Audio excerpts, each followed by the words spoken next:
Have you ever experienced a time in which you felt completely in that creative flow, when you came up with an idea that you loved, and then another great idea came to mind? You were excited, but which idea should you choose? As you were considering this, another great idea came to mind. How did this happen? And what should you do? Stick around and find out.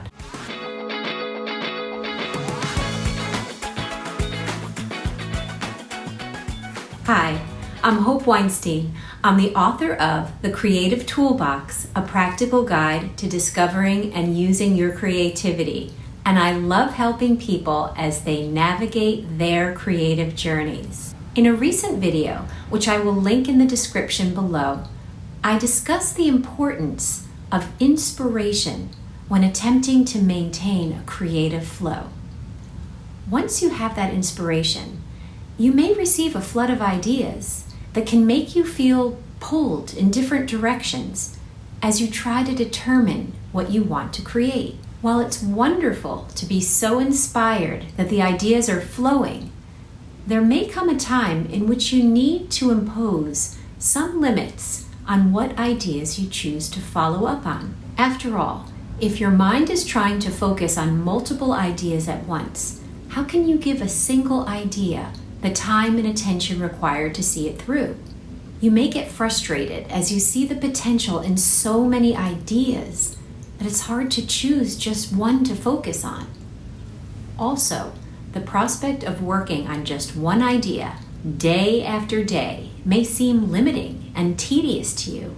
After all, you want to feel inspired every day, just as inspired as it felt when you came up with all those ideas in the first place. I know how this feels. When I get an idea that I love, I may get another equally interesting idea because I'm in that creative flow, which is a time in which you may be presented with multiple ideas. I feel torn because I want to follow both at the same time. But this tendency will make me a jack of all trades, master of none, because I won't put in the time and effort needed to master just one thing, as I'm juggling too much at once.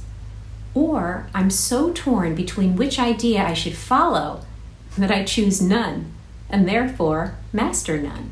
Once inspired, you must choose your direction and stick with it if you want to achieve mastery.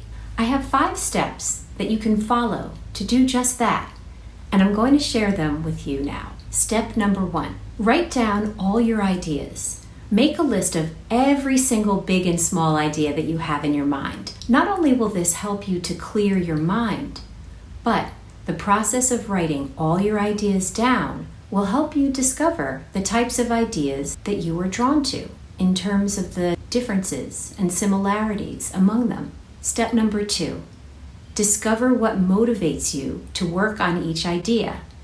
Ask yourself these questions as you consider each idea. How excited are you about this idea? How could this idea help others? And what impact might this idea have on the world? And by world, it doesn't have to literally impact the entire world. It could be something that can positively affect your local community. How might turning the idea into a project help you to grow? Or what skills might you gain by working on this idea? What do you find most exciting about this idea?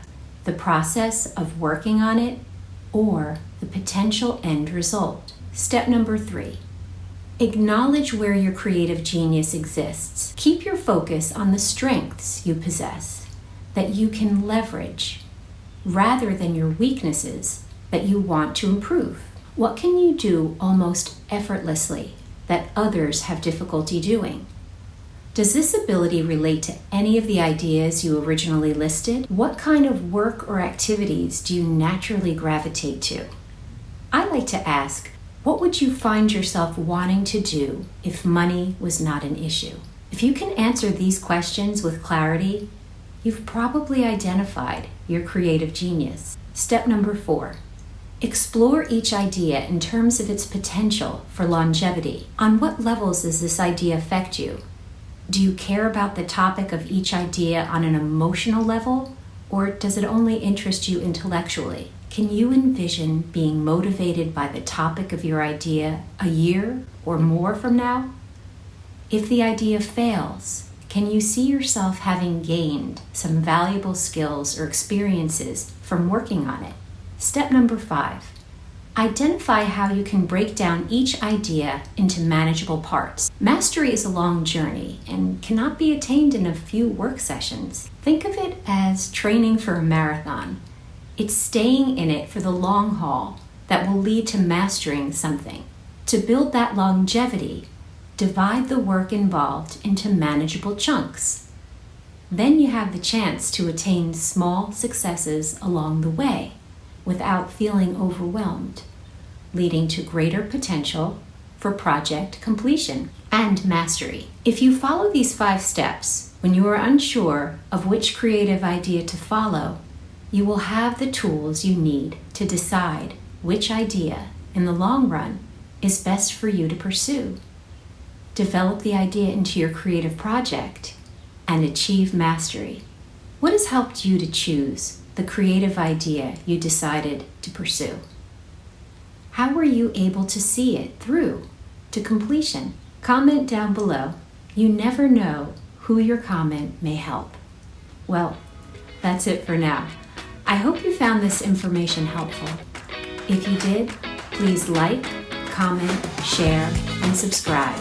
And stay tuned for more creative tools. See you soon.